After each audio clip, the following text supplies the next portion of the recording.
Today, we are talking to Aobakwe Mosime in the Mary Gunn Library of the South African National Biodiversity Institute.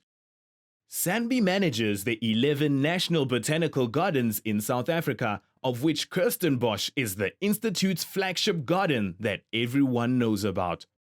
SANBI also has a libraries department that consists of 11 small libraries based in the 11 national botanical gardens across the country.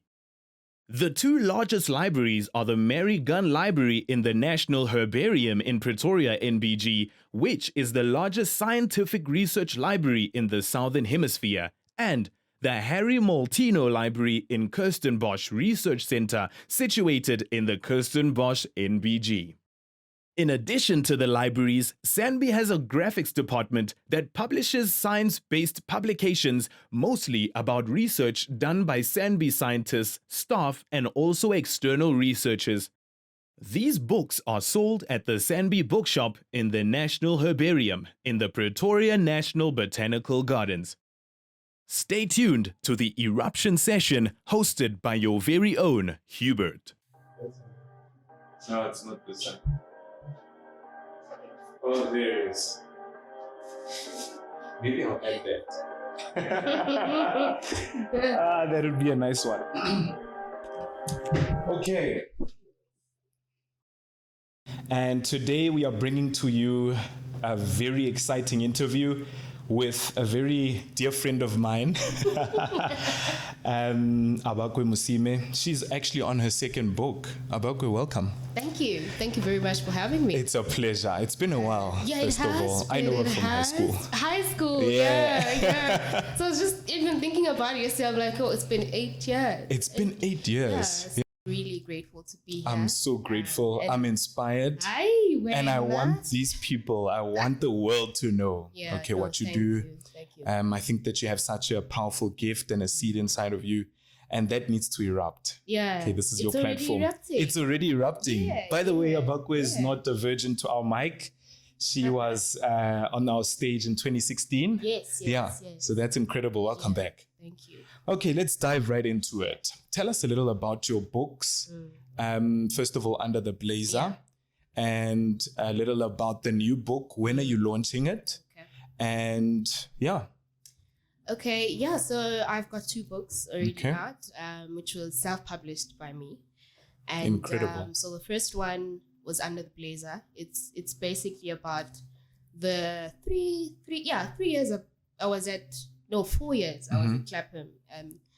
Most of the experiences that I had during that time, I wrote a lot. And it was 4 years, not 5 years. No, I came in 2009. Grade 9. Okay. Okay. Yeah. So during that time, it was you remember I was a loner for about 3 years, so it was during that time when I was writing a lot, when I didn't have anybody to talk to. And I remember you were one of those annoying people. I know, I think I still am a little bit.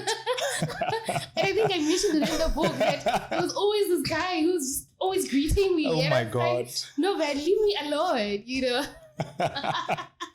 But yeah, I think you're one of those people who always lightened up the mood, even though I was just that lonely person. But you'd always make sure that, hi, are you okay?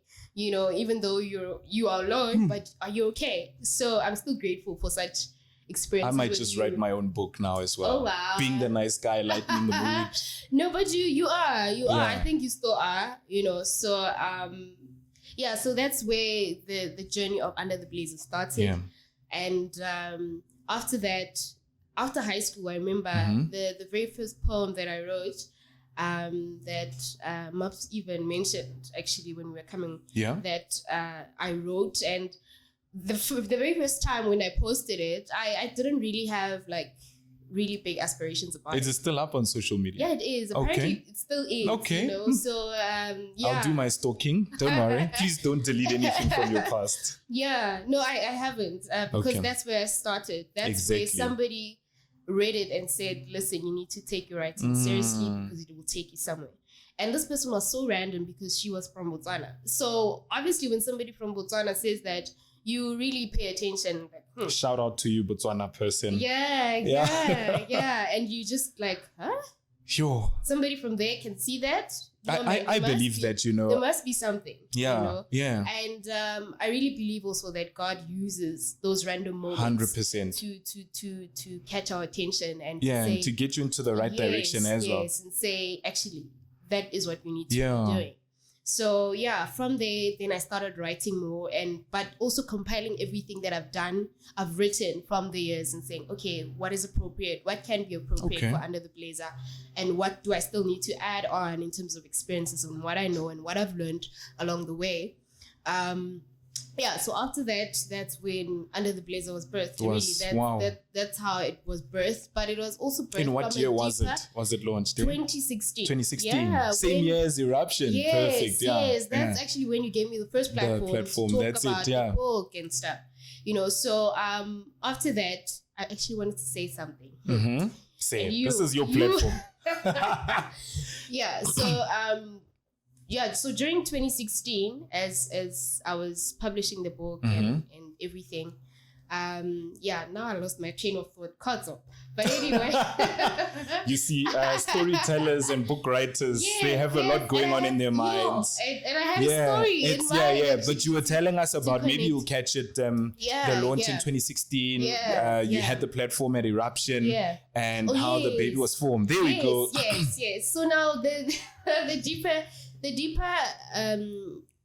yearning that I've had, where actually it helped me to birth out this book was during my high school years and my teenage years. Usually, you know, our parents found it hard to talk to us about 100%. really issues that are hard hitting and issues that we need to know about, issues that we really have questions, but nobody is willing to be like, listen, this is my truth.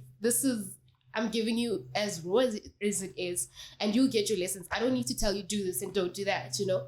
And for me, I wanted somebody to do that because I knew that we are a generation which wants to know, but why? You know, so for me, I shared my story in the book, and through that, I was hoping that all these other teenage Christian girls in 100%. particular will get their do's and don'ts of life. That's incredible, Bucks. Yeah. That's incredible. I mean, coming from a place where originally you were quiet, you know, you were the new kid in town, and now you're blossoming and blooming into, and you're still going to bloom. By the way, no, definitely. It's been a journey.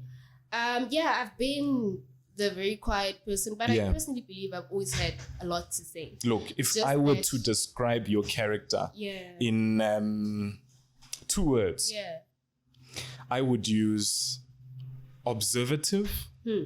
Definitely. And second of all, it would be focused. If I were to add the third one, it would be disciplined. Okay. So you are very disciplined, Bucks. Okay. It takes a very disciplined person to understand and be disciplined towards their journey of, writing and being an author. And I know from the stories you've told me on a personal level, there were actually challenges that you faced in writing the book as well, external factors. But we'll get to that in a bit. Yeah, definitely. So the recently late but forever great Kobe Bryant and Nelson Mandela, they have a few things in common, which I believe surrounds and embodies what a true leader really is. And it's a person that takes initiative, that doesn't wait for instruction. Definitely. What compelled you? That's the word I'm looking for. What compelled you to deliver and give birth to the books that you have? I mean, it's incredible.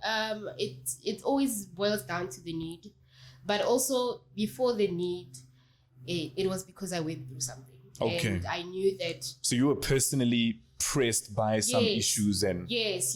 And I was looking for something. I was looking for answers, or I was looking for some form of direction, and sometimes a lot of us go through things and we keep them inside and we don't know 100%. who to look to or who actually has went through the very same thing, who can help out or who you can just listen to and you'll be able to be helped just through their story, So I think for me, it firstly started off as me going through my own things. And after that, that's when I started also just in my meditation time with God. And when God would be really speaking to me now and saying, like, I didn't I didn't make you go through this for yourself. Yeah, that's incredible, right? Yeah, it was for other people. There was a bigger purpose that I had in mind when I did this, or when you went through this. So you need to be mindful of that, and you don't need to, and you mustn't be selfish about your own story, because it's not yours. It's always been mine. 100%. I'm the one who told it, but through your life. Power. So it's your responsibility as well to make sure that the story continues to be told in different ways, and in ways that I give you the platforms and ideas to do that. And I think writing, I found it as the most creative and free place to do that, and it really represented me, because that's who I am. I'm just a writer. Yeah. Well said. It's been said, I watch a lot of Dr. Miles Monroe videos on YouTube. He's a teacher of mine. My lecturer. I hope I graduate from his classes. Oh, wow. That's amazing. Okay. So the previous one I watched, he spoke about how a fish doesn't go to swimming school and a bird doesn't go to flight school. Oh, wow. But they do those things successfully. They swim successfully. Sure. It flies successfully without even going to class, Yeah. And I mean, that's why Eruption exists, to serve as a platform. I mean, when it was established in 2013, I used to be a poet. So poets write in their little black books and they don't find that platform, close that book, put it under the bed. And, you don't find an opportunity to express yourself, which is very dangerous if you don't find that platform. And going back to the point, everyone has a gift. Yes. A God-given gift. Yes, they do. And that this is natural. You didn't go to any writing school. You went to the same school as me, actually, definitely. wearing the same blazer. But the honest blazer. Honest blazer. Thank God. Guys, look here.